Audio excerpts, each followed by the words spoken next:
माँ ने बुलाया है, खाना खा लो। जल्दी चलो ना बाबा, बहुत भूख लगी है। अगर इतनी ही तेज भूख लगी है तो तुम दोनों खा लो ना जाकर। नहीं, भूख तो लगी है, पर आपके साथ ही खाना खाएंगे हम। अच्छा, बस 2 मिनट रुको, फिर ये वाली क्यारी की गुड़ाई कर दूं, फिर आता हूँ। हैं? ठीक है बाबा, जल्दी करो वरना खाना ठंडा हो जाएगा। काव्या की बात सुनकर हरिया मुस्कुरा दिया और अपना काम खत्म करने में लग गया। ये कहानी हरिया की इन्हीं 2 बेटियों की है जिनके नाम थे काव्या और कीर्ति। दोनों बहनें अपने बाबा हरिया और माँ गीता के साथ गांव में रहती थी, जहां उनके घर के ठीक सामने उनका बड़ा सा खेत था और खेत के बगल में एक बड़ा सा तालाब भी था। फिर उस दिन घर जाते हुए, बाबा ये खेत तो हमारे काम का है, लेकिन ये तालाब हमारे किसी काम का नहीं है, आप इसे बेच क्यों नहीं देते? हाँ, और इसे बेचकर जो पैसे मिलेंगे उससे हम बढ़िया बढ़िया चीजें खरीदेंगे। ऐसा कभी मत करना मेरी बच्चियों, ये तालाब तुम्हारे दादाजी की आखिरी निशानी है। पता है, कई साल लगाकर उन्होंने बड़ी मेहनत से इसे खोदा था। क्या सच में अकेले ही उन्होंने इतना बड़ा तालाब खोद दिया? बातें करते हुए हरिया और उसकी दोनों बेटियां अब घर आ चुके थे। हरिया की पत्नी गीता ने उन सब के लिए खाना लगा दिया और सभी एक साथ खाना खाने बैठ गए। फिर खाना खाते हुए, बाबा आगे बताओ ना फिर क्या हुआ? अच्छा, तो तुम दोनों पूरी कहानी सुनना चाहती हो? हाँ बाबा, बताओ ना। तो फिर सुनो। एक बार की बात है, हमारे गांव में कई साल पहले भयंकर सूखा पड़ा। बड़ी मुसीबत की घड़ी थी वो, पर उस घड़ी में भी तुम्हारे दादाजी ने हार नहीं मानी। उस साल बारिश नहीं हुई थी तो किसी के पास कुछ करने के लिए था ही नहीं। फिर क्या हुआ बाबा? फिर उन्होंने सोचा कि अगली बार कभी ऐसी स्थिति बने तो हमें उसके लिए पहले ही तैयार रहना चाहिए। तो उन्होंने उठाया फावड़ा और अपने ही खेत में उसे चलाना शुरू कर दिया। सूखे खेत में बाबा? हाँ, सूखे खेत में। फिर वो फावड़ा चलाते गए चलाते गए। गांव वालों को लगा कि वो पागल हो गए हैं, लेकिन ऐसा नहीं था। कई महीनों तक वो अकेले ही उस खेत को खोदते रहे और फिर धीरे धीरे उसने एक बड़े से गड्ढे का रूप ले लिया, यानी वो तालाब बन गया। फिर उसमें से पानी निकला बाबा? ऐसे थोड़े ही निकल आता है पानी। फिर उन्होंने इंतजार किया। जब बारिश आई तो सब देखते ही रह गए, क्योंकि बारिश के बाद वो बड़ा सा गड्ढा सुंदर सा तालाब बन चुका था और उसमें ढेर सारा पानी जमा हो गया था। तब जाकर गांव के लोगों को समझ आया कि बाबा ने असल में बारिश के पानी का संचय किया है, जो अगले साल की बारिश तक सबके काम आने वाला था। अरे वाह, दादाजी ने तो कमाल कर दिया। अब तुम्हारे दादाजी नहीं है, लेकिन उनका दिया हुआ यह तालाब और उनकी सीख की मुसीबत की घड़ी में हार नहीं माननी चाहिए, ये आज भी हमारे साथ है बेटा। हाँ, सही कहा आपने बाबा। ओहो, अब कहानी पूरी हो गई हो तो खाना भी खा लो, सारा खाना ठंडा होने को आया है। बाबा, माँ तो बहुत गुस्से में लग रही है। कोई बात नहीं, मुसीबत की घड़ी में हार नहीं माननी चाहिए। अब जल्दी से खा लो, इससे पहले की बात हाथ से निकल जाए। हाँ। काव्या और हरिया फुसफुसाते हुए हंसने लगे। इसी तरह कई साल बीत गए। फिर एक साल उनके गांव में फिर से सूखा पड़ा। परिवार के लिए बड़ी दिक्कत आ गई। हरिया को एक बीमारी ने जकड़ लिया। गर्मी और बीमारी की वजह से हरिया और तालाब दोनों ही सूखते जा रहे थे। हरिया की तबीयत दिन ब दिन बिगड़ने लगी और फिर, माँ तुम चिंता मत करो, हम बाबा को शहर लेकर जाएंगे, उनका अच्छा इलाज कराएंगे। पर इतना पैसा कहाँ है हमारे पास? हम कर्जा ले लेंगे माँ, मैं अभी जाकर साहूकार से बात करती हूँ। वो बड़ा बदमाश है कीर्ति, बेटा जरा ध्यान से। कीर्ति गांव के साहूकार के पास पहुंची और उसे अपने घर की सारी दशा बताई।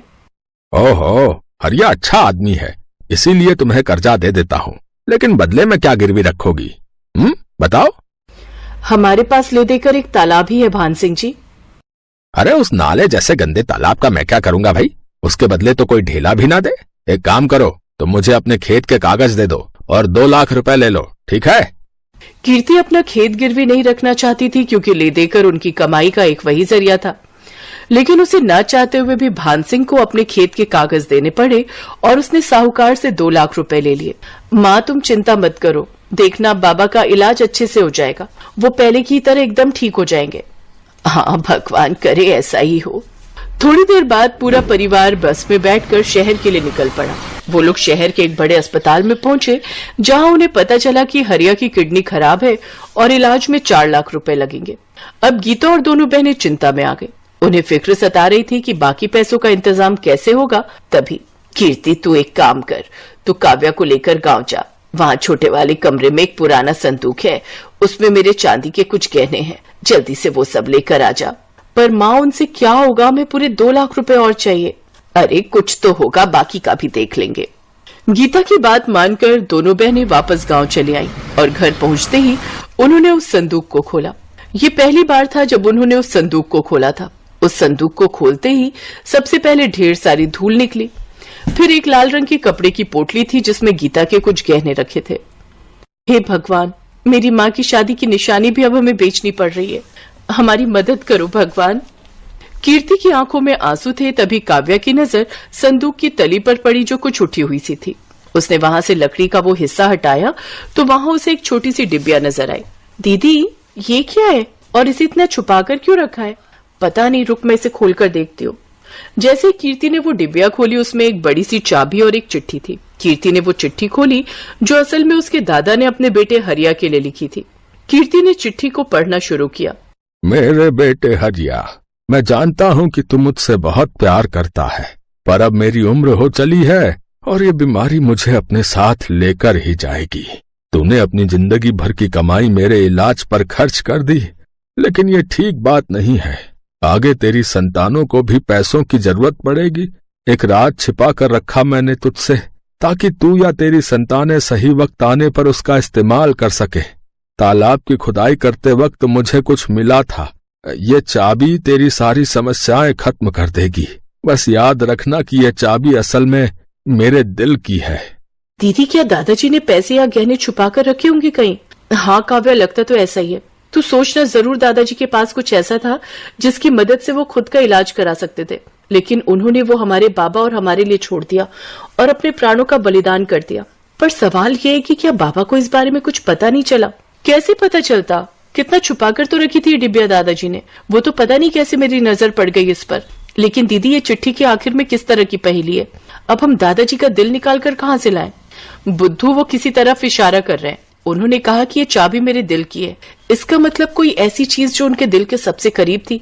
उनके दिल के सबसे करीब तो बाबा हैं, पर बाबा में चाबी थोड़ी ही लगेगी, कुछ और सोच। हाँ दीदी, उनके दिल के करीब वो तालाब ही है जो उन्होंने बहुत मेहनत से खुद ही खोदा था। शाबाश, सही कहा। पर इतने बड़े तालाब में हम ये चाबी कहाँ लगाएंगे? किस जगह? सोच कीर्ति, सोच। दीदी चाबी तो किसी ताले में ही लगेगी और ताला जरूर किसी चीज की तो सुरक्षा कर रहा होगा। हाँ, जैसे कोई पुराना संदूक, लेकिन वो संदूक पूरे तालाब में कहाँ है ये कैसे पता चलेगा? और पूरा तालाब खोदने में तो बहुत वक्त लग जाएगा। हाँ, और डॉक्टर ने जल्दी पैसे मंगवाए हैं। क्या करे दीदी? मिल गया, मान गई। दादाजी तो बहुत ही समझदार थे। मतलब उन्होंने एक ही पहेली में 2 उत्तर दिए हैं। उनके दिल की चाबी मतलब तालाब, और दिल कहाँ होता है? शरीर के बीचों बीच। तो हम तालाब के बीचों बीच खुदाई करेंगे, वो भी रात को। वाह दीदी, क्या दिमाग पाया आपने। वैसे दीदी एक बात तो माननी पड़ेगी, दादाजी बहुत समझदार थे, लेकिन शायद वो जानते थे कि उनकी आने वाली पीढ़ियां भी बहुत समझदार होंगी, तभी तो उन्होंने इतनी मुश्किल पहेली रखी थी। काव्या की बात सुनकर कीर्ति मुस्कुरा दी और फिर रात में उन दोनों ने तालाब के बीचों बीच खुदाई शुरू कर दी। और थोड़ी सी खुदाई के बाद उन्हें वहां से वाकई एक संदूक मिला। और फिर जब उसे खोला गया तो उसमें ढेर सारे सोने के सिक्के थे। दीदी क्या ये सोने के सिक्के हैं? हाँ काव्या, दादाजी ने सही कहा था कि सारी मुश्किलें हल हो जाएंगी। दादाजी भले ही चले गए, लेकिन वो जाते जाते हमारी सबसे बड़ी मुश्किल हल कर गए। अगले दिन कीर्ति ने उनमें से कुछ सिक्कों को सुनार को बेच दिया और उसके बदले में ढेर सारे रुपए ले लिए। उसने हरिया का पूरा इलाज कराया और साहूकार का भी कर्जा उतार दिया। फिर एक दिन घर में, बेटा तुमने बताया नहीं कि तुम्हारे पास इतना पैसा आया कहाँ से? कीर्ति ने हरिया को उसके पिताजी की चिट्ठी पकड़ा दी और काव्या ने उसे सारी कहानी बताई। बेटा, बाकी बचे हुए सिक्कों का हम क्या करेंगे? माँ, उन्हें बेचकर हम इस तालाब को और बड़ा और सुंदर बनाएंगे, जिसमें प्यारी प्यारी मछलियां होंगी, और बगल में बगीचा बनाकर लोगों के बैठने का इंतजाम करेंगे। साथ ही साफ पानी के लिए प्याऊ भी लगाएंगे, ताकि हर बार जब भी कोई यहाँ आए तालाब के किनारे बैठकर ठंडा और मीठा पानी पिए और दादाजी के दिल को सुकून मिले।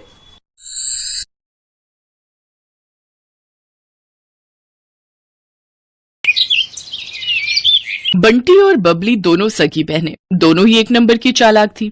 वो बूढ़ी औरतों का भेष बनाकर अलग अलग गांव में जाती थी और जहां भी सीधी साधी अमीर सेठानी औरतें दिखाई दें, उनको ठग लेती थी।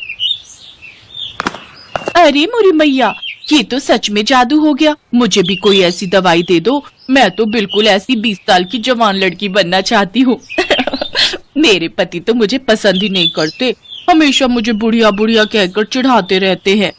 सही कह रही हो बहन, मेरे पति भी मुझे ऐसे ही सुनाते हैं कि तू तो अब बूढ़ी हो गई है, तेरे ऊपर कुछ पहना ओढ़ा अच्छा नहीं लगता। अब दिखाऊंगी मैं कितनी सुंदर लगती हूँ। वैसे ये दवाई खाकर हम कितने दिन में जवान हो जाएंगे? बस एक बार ये 1 हफ्ता दवाई खा लो, उसके बाद आने वाले 1 हफ्ते के अंदर तुम्हारे अंदर बदलाव आ जाएगा। पर ये दवाई महंगी है, इतना याद रखो, 51,000 रुपए का शगुन डालना पड़ता है, तब ये दवाई मिलती है और तभी ये अपना असर दिखाती है। अब तुम पांचों अगर जवान होना चाहती हो तो कल 51,000 रुपए ले आओ और ये दवाई ले जाओ। अरे वो तो कोई दिक्कत नहीं है, पैसों की चिंता तुम ना करो, हम कल ही ले आएंगे। पर मेरी तो अब बहन की लड़की की शादी है, मैं सोच रही हूँ कल से दवाई शुरू कर दूं।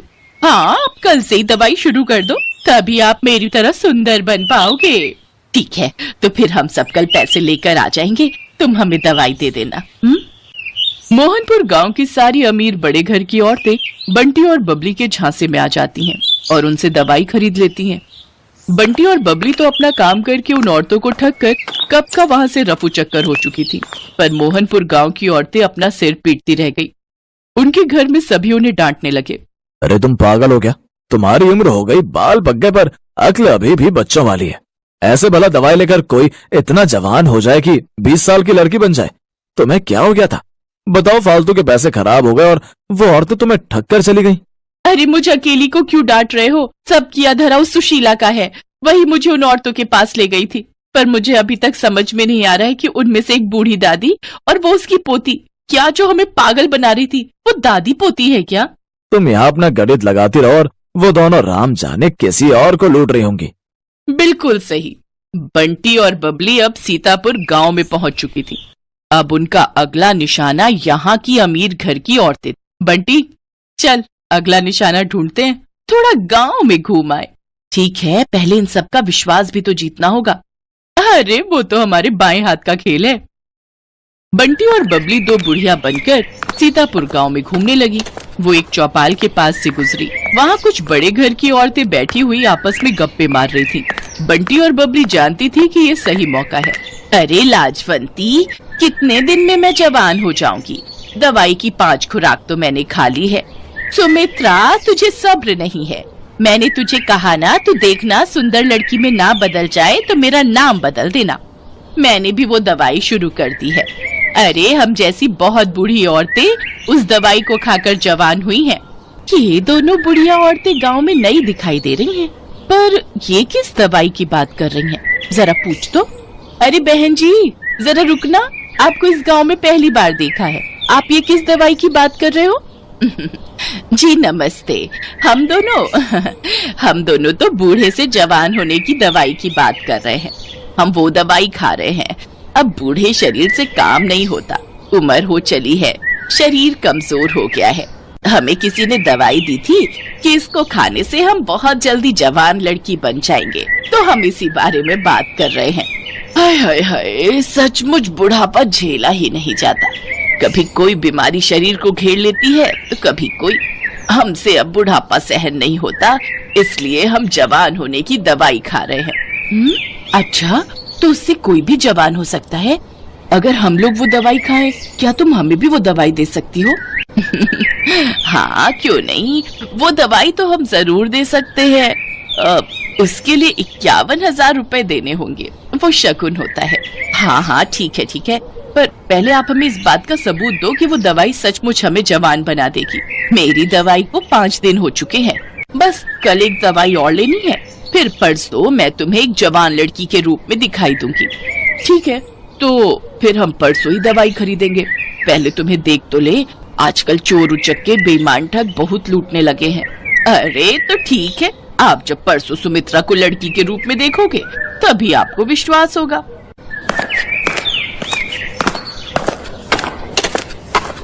यार बबली, अब कुछ दिनों के लिए बाहर घूमने चलेंगे, बस ये थोड़े और पैसे आ जाए। बहुत थक गई हूँ मैं ये बुढ़िया बन बनकर। ठीक है, बस ये काम हो जाए, फिर इस बार हम लंबी छुट्टियों पर चलेंगे। बंटी और बबली इस बार बहुत खुश थी क्योंकि उनके पास इस बार बेईमानी के बहुत सारे पैसे जुड़ चुके थे। अगले दिन गांव की सारी अमीर घर की औरतें बंटी और बबली के पास दवाई लेने पहुंच जाती हैं। ये मेरी ननद है, कल ही दूसरे गांव से आई है। मैंने इसे भी आपके बारे में बताया तो ये बोल रही है कि इसे भी वो दवाई चाहिए जिससे आप बूढ़े से जवान हो जाओ। वैसे आपकी दूसरी साथी कहाँ है? क्या वो जवान हो गई? हाँ बहन जी, वो तो कल रात को ही जवान हो गई थी। अरे सुमित्रा, जरा सामने आ जल्दी से, इन्हें अपना जादू दिखा। सब औरतें चौंक जाती हैं क्योंकि बबली अब एक लड़की के रूप में थी। तभी सेठानी की ननद बोली, क्या बात है? वैसे कितने दिन लगे आपको बुढ़िया से जवान होने में? मुझे तो 1 हफ्ता लगा था। वैसे अब दवाई में नया तरीका अपनाया गया है, आप सबको सिर्फ 2 दिन ही लगेंगे। अब आप जल्दी से ये पैसे जमा कर दो तो हम आपको दवाई दे दें। 2 दिन का इंतजार क्या करना है, मैं आपको अभी लड़की बनकर दिखा देती हूँ। सेठानी की ननद कोई बूढ़ी औरत नहीं थी, बल्कि सेठानी की भतीजी ये सब नाटक कर रही थी, जो पिछली रात ही अपनी बुआ के घर रहने आई थी। जब सेठानी की भतीजी रीमा को ये बात पता चली तो उसे दाल में कुछ काला लगा, क्योंकि उसकी अपनी सहेली की माँ के साथ ऐसा हो चुका था और वो बदमाश औरतें कहीं नहीं मिल रही थी। बुआ जी, ये कोई बूढ़ी औरतें नहीं, ये 2 चालाक लड़कियां हैं। ये ठग हैं, गांव-गांव जाकर सबको बेवकूफ बनाती हैं और पैसे ठगती हैं। असल में इनका नाम बंटी और बबली है। पहले ये 2 बुढ़िया के रूप में गांव में जाती थी, फिर इनमें से एक अपने रूप में वापस आ जाती है। बस यही सारी औरतें धोखा खा जाती हैं। ये अपना मेकअप उतार देती है। अच्छा ऐसी बात है, हम तो इनके जाल में फंसे ही जा रहे थे। अब तुम दोनों को यहाँ से कोई नहीं भागने देगा। रीमा बिटिया, जल्दी से चौधरी साहब को और बाकी गांव वालों को भी बुला लो, इन दोनों को पकड़ना बहुत जरूरी है। बबली, हमारी चालाकी हम पर भारी पड़ गई, अब तो हमें ये पुलिस के हवाले करके रहेंगे। तुम ठीक कह रही हो बहन, कोई बात नहीं, थोड़े दिन जेल की रोटी खा लेंगे। रीमा की समझदारी से बंटी और बबली, जो कि बहुत समय से लोगों को ठगने का काम कर रही थी, उन्हें पुलिस पकड़ लेती है और उन्हें जेल हो जाती है। दोनों को अपने किए की सजा मिल जाती है। बंटी और बबली दोनों को समझ आ गया था कि चोर कितना भी समझदार हो, कितना भी चालाक हो, पर एक ना एक दिन उसे अपराध की सजा जरूर मिलती। Best buddies.